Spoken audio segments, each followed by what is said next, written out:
Salut tout le monde, bienvenue sur Oh la langue. Coucou, on est super content de vous retrouver aujourd'hui. Vraiment, vraiment content. Parce que cet épisode, il va vous plaire, on en est sûr. Absolument. Aujourd'hui, on va parler d'un truc qui nous tient à cœur et qui vous concerne tous, que vous soyez débutant ou que vous ayez déjà un peu pratiqué le français. Exactement, on va vous aider à planifier votre vie en français. Oui, vous avez bien entendu. Pas juste apprendre des mots isolés ou des règles de grammaire. Non. On va voir comment utiliser le français dans des situations vraies, du quotidien, pour voyager, pour bosser, pour discuter naturellement avec des francophones. Parce que franchement, c'est ça le but, non? Pouvoir vivre en français, pas juste le comprendre dans un manuel. Tout à fait. Et c'est exactement ce qu'on va faire ensemble aujourd'hui. Alors, avant de rentrer dans le vif du sujet, une petite précision. Cet épisode est conçu pour les niveaux débutants et intermédiaires. Donc, si vous commencez tout juste, ne vous inquiétez pas, on va tout expliquer clairement. Et si vous êtes déjà un peu plus à l'aise, vous allez découvrir plein d'expressions naturelles que vous n'avez peut-être jamais entendues en classe. Oui, notre objectif, c'est que vous repartiez avec un vocabulaire utile et concret autour du thème de la planification de la vie en français, des phrases que les francophones utilisent vraiment dans la vraie vie, et surtout, une meilleure confiance en vous pour parler. Et justement, pour ça, on va faire un petit exercice très efficace un peu plus tard, le shadowing. Vous savez, cette technique où vous répétez tout de suite après un locuteur natif, c'est super pour améliorer votre prononciation, votre rythme et même votre aisance à l'oral. On va vous guider pas à pas, ne vous en faites pas. Et puis on est là pour vous encourager, hein. Parce que ce thème, planifier sa vie en français, c'est pas juste une leçon de langue, c'est aussi une invitation à imaginer votre futur, à vous projeter. Exactement. Peut-être que vous rêvez de partir vivre à Montréal, ou de faire un stage à Paris, ou même de discuter tranquillement avec votre voisin francophone au marché. Ou peut-être que vous voulez simplement vous sentir plus à l'aise quand vous réservez un hôtel, quand vous parlez de vos projets professionnels ou quand vous organisez une sortie entre amis. Eh bien, tout ça, on va le travailler ensemble. Et on va le faire de façon naturelle, motivante et surtout sans stress. Parce que oui, apprendre une langue, c'est un voyage. Et comme dans tout voyage, il y a des hauts, des bas, des moments de doute, mais aussi des super belles victoires, même petites. Et chaque mot que vous comprenez, chaque phrase que vous osez dire, c'est une victoire. Alors aujourd'hui, on est là pour vous dire « Continuez, vous êtes sur la bonne voie ». Et si vous aimez ce qu'on fait, n'hésitez pas à liker cette vidéo, à la partager avec un ami qui apprend le français ou à nous laisser un petit commentaire. Ça nous fait toujours super plaisir et ça aide énormément la chaîne à grandir. Surtout, ne restez pas passif. Dites-nous en commentaire quel est votre prochain projet en français. Un voyage? Un entretien d'embauche?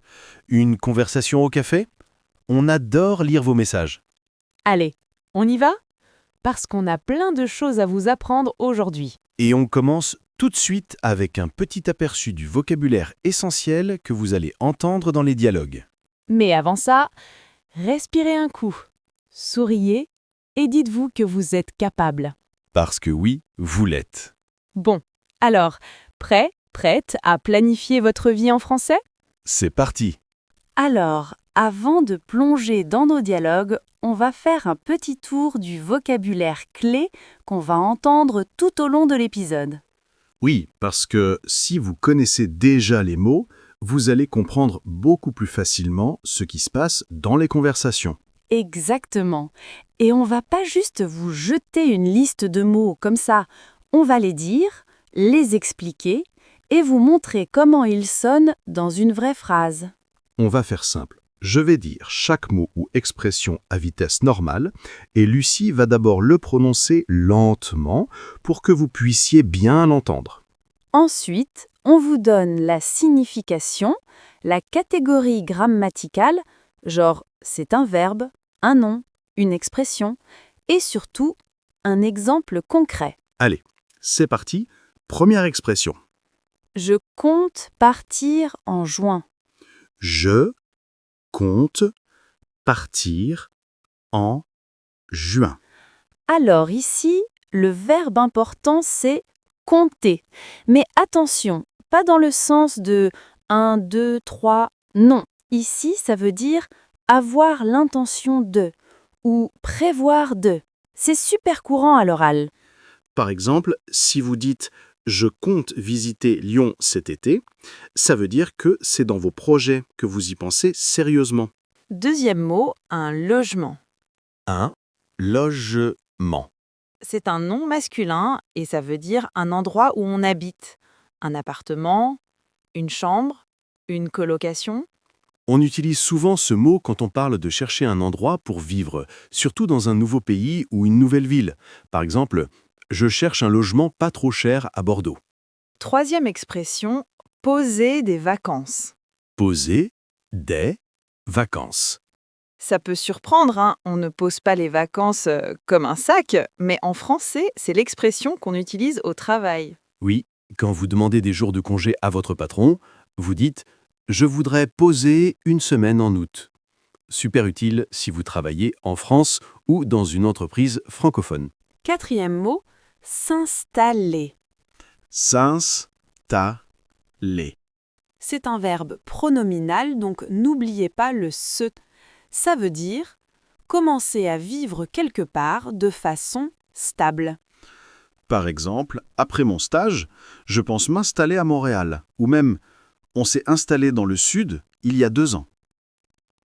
Cinquième expression, avoir un projet en tête.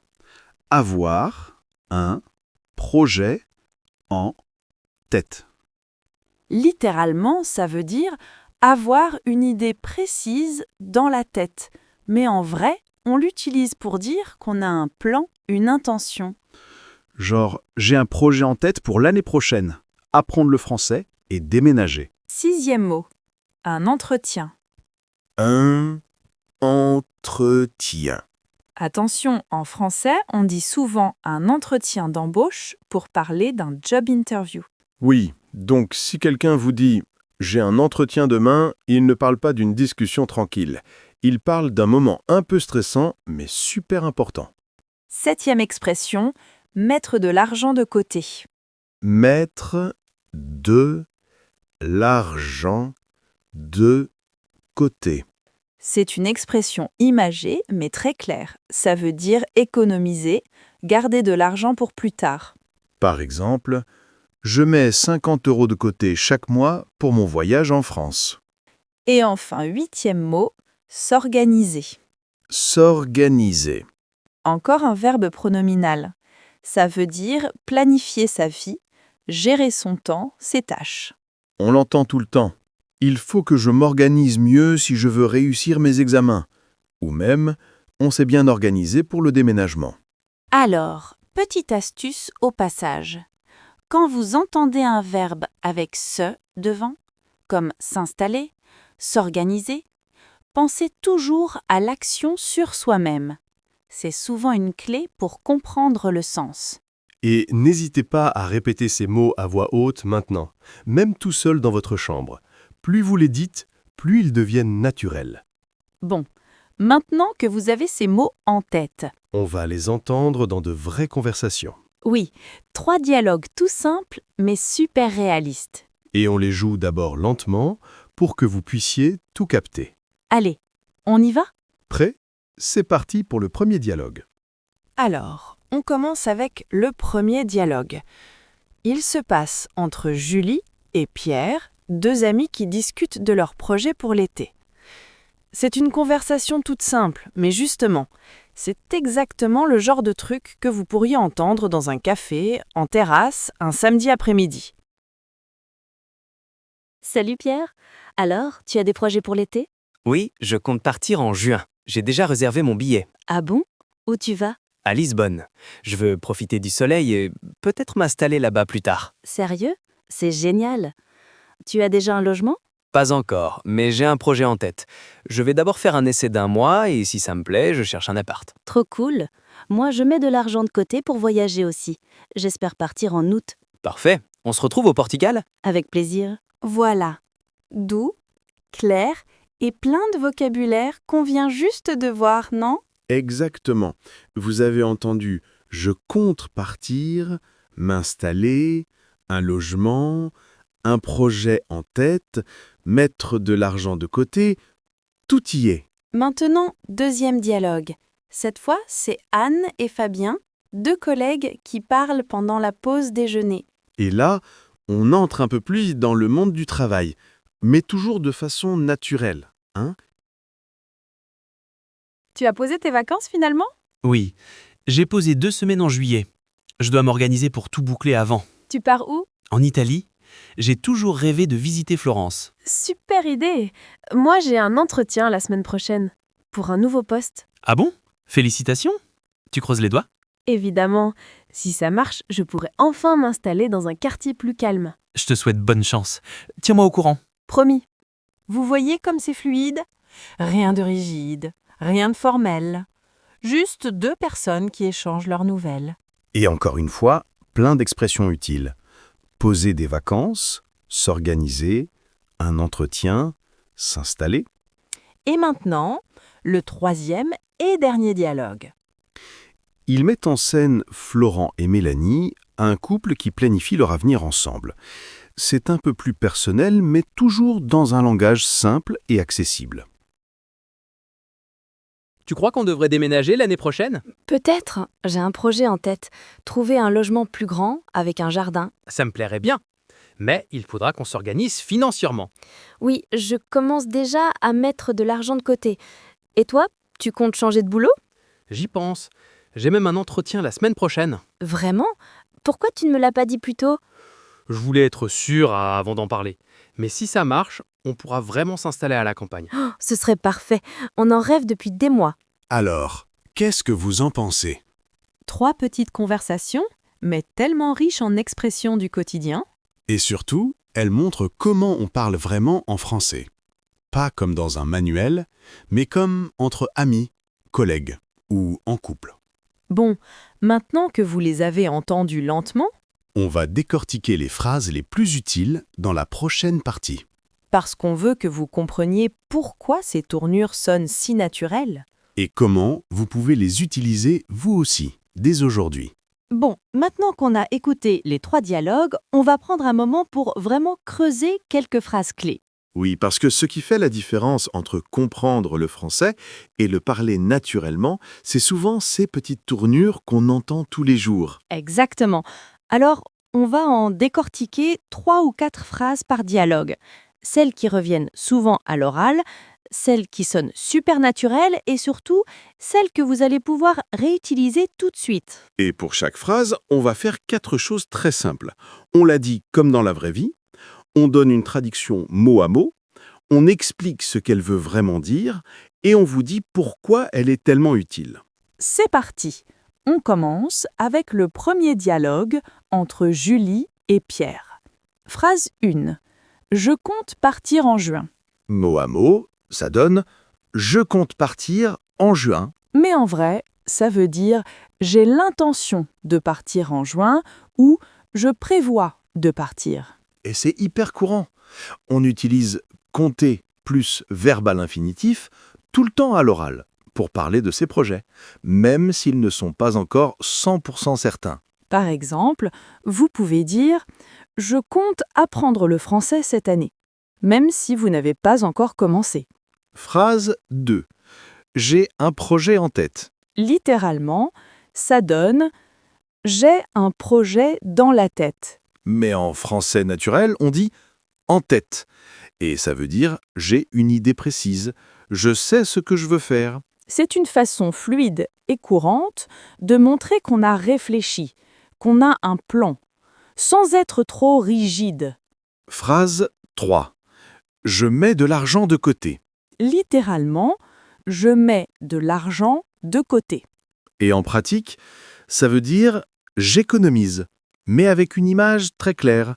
On met de l'argent à l'écart pour plus tard. C'est une expression qu'on entend partout, chez les étudiants, les parents, les voyageurs. Et elle sonne beaucoup plus naturelle à l'oral que juste « j'économise », qui est un peu sec. Bon, on passe au deuxième dialogue, avec Anne et Fabien.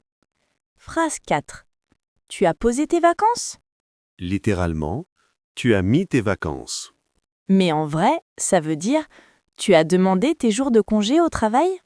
Et c'est la façon de dire ça dans tous les pays francophones.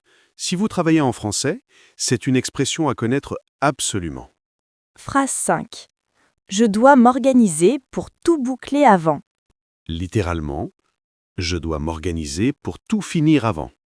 En clair, je dois bien planifier mon temps pour tout terminer avant mes vacances. Et ce verbe « s'organiser », on l'utilise tout le temps, pour le boulot, les études, les déménagements. C'est une de ces phrases qui montre que vous parlez un français pratique, pas juste scolaire. Phrase 6. Tu croises les doigts? Littéralement, tu croises les doigts. Oui, exactement comme le geste. Ça veut dire tu espères que ça va marcher ou tu me souhaites bonne chance? C'est une petite phrase très courante, très affectueuse, qu'on utilise entre amis ou collègues. Et maintenant, le troisième dialogue, avec Florent et Mélanie. Phrase 7. Il faudra qu'on s'organise financièrement. Littéralement, il faudrait que nous nous organisions financièrement. Mais en vrai, on dit simplement on va devoir bien gérer notre argent ou faire attention à nos dépenses. Et cette tournure avec « il faudra que », elle est parfaite pour parler de l'avenir de façon réaliste, sans stress. Phrase 8. Je voulais être sûr avant d'en parler. Littéralement, je voulais être certain avant d'en parler. En vrai, c'est une façon très humaine de dire qu'on préfère attendre d'être sûr avant d'annoncer quelque chose. Vous pouvez l'utiliser pour un nouveau travail, un déménagement, une relation. Et ça montre aussi une certaine maturité, ce qui sonne toujours bien en français. Voilà, vous voyez comme ces petites phrases, toutes simples, portent énormément de sens. Et surtout, elles vous permettent de sonner naturel, même si vous débutez. Alors, maintenant qu'on les a bien comprises, On va voir comment les rendre encore plus fluides dans votre bouche. parce que la prochaine étape, c'est de les dire, de les sentir, de les faire vôtres. Et pour ça, on passe au Fluency Builder. Oui, cette partie où on vous donne les clés pour parler comme un francophone, ou presque. Alors, maintenant qu'on a bien compris ces phrases clés, On va voir comment les rendre encore plus naturelles dans votre bouche. parce que parler comme un francophone, ce n'est pas juste connaître les bons mots, c'est aussi adopter le rythme, les petites habitudes de langage et surtout l'attitude derrière les mots. Exactement. Et c'est ce qu'on appelle le Fluency Builder. Des astuces simples, mais super efficaces pour que votre français sonne vraiment authentique. On va se concentrer sur 3 choses aujourd'hui.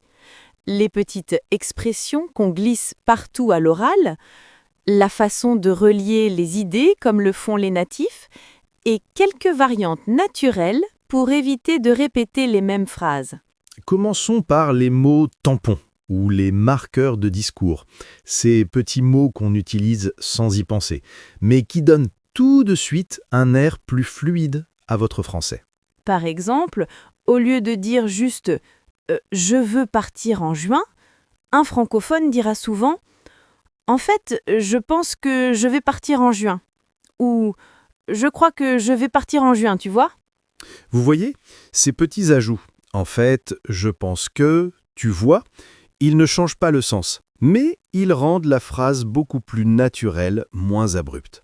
Et ça, c'est exactement ce qu'on entend dans les dialogues qu'on a écoutés. Personne ne parle en phrases courtes et parfaites. Tout le monde hésite un peu, reformule, ajoute une petite touche personnelle. Autre astuce, les liaisons implicites. Pas besoin de tout prononcer parfaitement.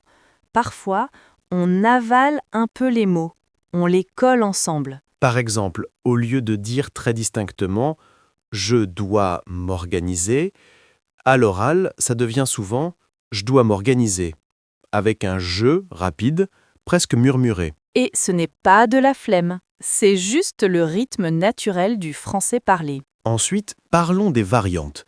Parce que si vous dites toujours « je compte partir », ça va vite devenir répétitif. Alors voici quelques façons alternatives, toutes très courantes. J'ai l'intention de partir, un peu plus formel mais toujours naturel. Je pense partir en juin, super courant à l'oral. Je me dis que je vais partir, très familier, très fluide. L'idée, c'est de partir en juin. Parfait pour parler de projets partagés. Et pareil pour « mettre de l'argent de côté ». J'essaie d'économiser un peu. Je garde un peu d'argent pour plus tard. Je mets un peu de fric de côté. Attention, fric c'est familier. Justement, parlons-en, le niveau de langue. C'est super important de savoir quand utiliser un mot plus soutenu, plus neutre ou plus familier. Par exemple, avec un collègue, vous direz « j'ai posé mes vacances ». Mais entre amis, vous pourriez dire « j'ai calé mes vacances en août ». Caler, c'est très courant à l'oral, mais réservé aux situations détendues. Et puis, n'oubliez pas les intonations. En français, on monte souvent la voix à la fin d'une question, même sans mot interrogatif. Genre, tu pars en juin? La voix monte sur juin. Ou même dans une affirmation avec une pointe de doute. T'es sûr que c'est une bonne idée? Enfin, une dernière chose. N'ayez pas peur des silences, des reformulations. Les francophones natifs en font tout le temps. Ce n'est pas un défaut, c'est humain. Et parfois, dire « Bon, en gros, je veux m'installer à Lyon » sonne plus vrai que de sortir une phrase parfaite comme dans un manuel. Donc, résumons. Pour parler plus naturellement, ajoutez des petits mots comme « en fait »,« tu vois »,« je pense que ». Variez vos formulations. Adaptez votre niveau de langue à la situation. Et surtout, parlez avec le cœur, pas juste avec la grammaire. Parce que le français, c'est une langue qui vit, qui respire, qui bouge. Et plus vous allez l'utiliser dans des vrais échanges, plus il deviendra vôtre. Bon, et maintenant? On va passer à la partie que vous adorez ou que vous redoutez un peu. Le shadowing. Oui, cet exercice magique pour entraîner votre oreille, votre bouche et votre confiance en même temps. Alors, respirez un coup. Et préparez-vous à répéter comme un pro. On se retrouve tout de suite pour le shadowing. Alors, bienvenue dans la partie exercice shadowing. Si vous ne connaissez pas encore cette méthode, ne vous inquiétez pas, on va tout vous expliquer pas à pas. Le shadowing, c'est une technique super simple, mais vraiment puissante. Vous écoutez une phrase dite par un locuteur natif Et vous la répétez immédiatement après en imitant au plus près la prononciation, le rythme et même l'intonation. C'est un peu comme faire de l'ombre à quelqu'un, d'où le nom shadowing. Et franchement, c'est l'un des meilleurs moyens pour gagner en fluidité, en confiance et pour que votre français sonne plus naturel, plus francophone. Alors, aujourd'hui, on va faire 2 parties. D'abord, un entraînement guidé avec des phrases du dialogue 1, parfaites pour les débutants. Ensuite, un petit défi pour les intermédiaires avec des lignes un peu plus rapides. Mais avant de commencer, quelques conseils. Ne cherchez pas la perfection du premier coup. L'objectif, c'est de vous entraîner, pas d'être parfait, parfaite. Parlez à voix haute, même si vous êtes seul. C'est en bougeant votre bouche que vous allez progresser. Et surtout, amusez-vous. Allez, c'est parti.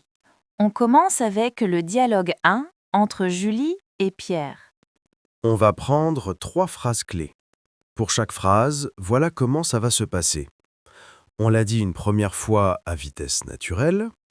Vous avez 3 secondes pour la répéter. Ensuite, on la répète une deuxième fois pour que vous puissiez vous corriger. Prêt? On y va doucement. Salut Pierre, alors, tu as des projets pour l'été? Salut Pierre, alors, tu as des projets pour l'été? Je compte partir en juin. J'ai déjà réservé mon billet. Je compte partir en juin. J'ai déjà réservé mon billet. Moi, je mets de l'argent de côté pour voyager aussi. Moi, je mets de l'argent de côté pour voyager aussi. J'espère partir en août. J'espère partir en août. On se retrouve au Portugal? On se retrouve au Portugal? Bravo! Vous voyez comme c'est plus facile quand on répète plusieurs fois? Et maintenant, on monte un tout petit peu le niveau. Bienvenue dans le Challenge Round. Cette fois, on va vous donner 2 phrases issues du dialogue 2 et du dialogue 3, mais sans pause. Vous allez devoir répéter en même temps que nous ou juste après, comme dans une vraie conversation. C'est normal si vous n'arrivez pas à tout dire du premier coup. L'idée, c'est de vous habituer au rythme naturel. Allez, on respire et c'est parti. Challenge 1, dialogue 2. Anne et Fabien. Tu as posé tes vacances finalement? Tu as posé tes vacances finalement? Challenge 2, dialogue 3. Florent et Mélanie. Il faudra qu'on s'organise financièrement. Il faudra qu'on s'organise financièrement. Challenge 3, dialogue 2. Si ça marche, je pourrai enfin m'installer dans un quartier plus calme. Si ça marche, je pourrai enfin m'installer dans un quartier plus calme. Waouh! Vous êtes allé au bout! Bravo! Même si vous n'avez pas tout suivi, c'est déjà énorme. Chaque répétition compte. Et n'oubliez pas, vous pouvez refaire cet exercice autant de fois que vous voulez. Plus vous le faites, plus votre bouche s'habitue au son du français, plus votre cerveau comprend le rythme. Et plus vous allez vous sentir à l'aise à parler, même dans des situations réelles. Allez, on ne s'arrête pas là. Parce que maintenant qu'on a bien pratiqué, On va réécouter tous les dialogues, mais cette fois à vitesse normale. et vous allez voir, plein de choses que vous n'aviez pas remarquées la première fois vont soudainement devenir claires. Alors, prête pour la deuxième écoute? On y va tout de suite. Alors, maintenant qu'on a bien travaillé le vocabulaire, décortiqué les phrases et même fait un peu de shadowing, On va réécouter les 3 dialogues, mais cette fois à vitesse naturelle. pourquoi? Parce que votre oreille a déjà entendu ces phrases lentement. Vous les avez répétées, vous en connaissez le sens. Donc, là, vous allez vraiment les comprendre, comme si vous étiez assis à la table avec Julie, Pierre, Anne, Fabien, Florent et Mélanie. Et c'est exactement ce qu'on veut, que vous compreniez le français tel qu'il est parlé dans la vraie vie. Pas trop vite, pas trop lentement, juste naturellement. Alors détendez-vous, écoutez bien et laissez votre cerveau faire le reste. Salut Pierre. Alors, tu as des projets pour l'été? Oui, je compte partir en juin. J'ai déjà réservé mon billet. Ah bon? Où tu vas? À Lisbonne. Je veux profiter du soleil et peut-être m'installer là-bas plus tard. Sérieux? C'est génial. Tu as déjà un logement? Pas encore, mais j'ai un projet en tête. Je vais d'abord faire un essai d'1 mois et si ça me plaît, je cherche un appart. Trop cool. Moi, je mets de l'argent de côté pour voyager aussi. J'espère partir en août. Parfait. On se retrouve au Portugal? Avec plaisir. Tu as posé tes vacances finalement? Oui, j'ai posé 2 semaines en juillet. Je dois m'organiser pour tout boucler avant. Tu pars où? En Italie, j'ai toujours rêvé de visiter Florence. Super idée! Moi j'ai un entretien la semaine prochaine, pour un nouveau poste. Ah bon? Félicitations! Tu creuses les doigts? Évidemment, si ça marche, je pourrai enfin m'installer dans un quartier plus calme. Je te souhaite bonne chance. Tiens-moi au courant. Promis. Tu crois qu'on devrait déménager l'année prochaine? Peut-être. J'ai un projet en tête. Trouver un logement plus grand, avec un jardin. Ça me plairait bien. Mais il faudra qu'on s'organise financièrement. Oui, je commence déjà à mettre de l'argent de côté. Et toi, tu comptes changer de boulot? J'y pense. J'ai même un entretien la semaine prochaine. Vraiment? Pourquoi tu ne me l'as pas dit plus tôt? Je voulais être sûr avant d'en parler. Mais si ça marche, on pourra vraiment s'installer à la campagne. Oh, ce serait parfait. On en rêve depuis des mois. Alors, vous avez remarqué comme c'est plus clair maintenant? Plein de phrases que vous avez travaillées sont ressorties naturellement, non? C'est exactement ce qu'on espère. Que vous commenciez à reconnaître les structures, les sons, les intonations, sans avoir à traduire mentalement. Parce que quand ça arrive, c'est là que vous passez au niveau supérieur. Et maintenant qu'on a tout écouté, tout pratiqué... Il est temps de conclure cet épisode. Mais avant de se quitter, on a encore quelques mots à vous dire. Parce que ce que vous faites, apprendre une langue, oser parler, persévérer, c'est vraiment admirable. Alors, si aujourd'hui vous avez compris une phrase de plus, si vous avez osé répéter à voix haute ou si vous avez simplement envie de continuer. Sachez que vous êtes sur la bonne voie. Et on aimerait vous demander un petit service. Si vous avez aimé cet épisode, n'oubliez pas de liker la vidéo, de vous abonner à Oh la langue et surtout, De partager cette vidéo avec quelqu'un qui apprend le français ou qui rêve d'une aventure francophone. parce que plus on est nombreux à apprendre ensemble, plus c'est motivant, plus c'est joyeux. Et puis, laissez-nous un petit commentaire. Dites-nous, quel est votre prochain projet en français? Un voyage? Un entretien d'embauche? Une conversation au café sans traduire dans votre tête? On lit tous vos messages et ça nous donne tellement d'énergie pour créer de nouveaux épisodes. Enfin, on veut vous laisser avec une dernière phrase, une phrase qu'on espère vous accompagnera cette semaine. Chaque petit pas en français, c'est un grand pas vers la vie que vous imaginez. Alors, continuez, doucement, patiemment, mais sûrement. On est là à chaque étape avec vous. Merci d'avoir écouté Oh la langue À très bientôt pour un nouvel épisode. et d'ici là, Parlez, écoutez, osez et surtout, profitez du chemin. salut! À la prochaine!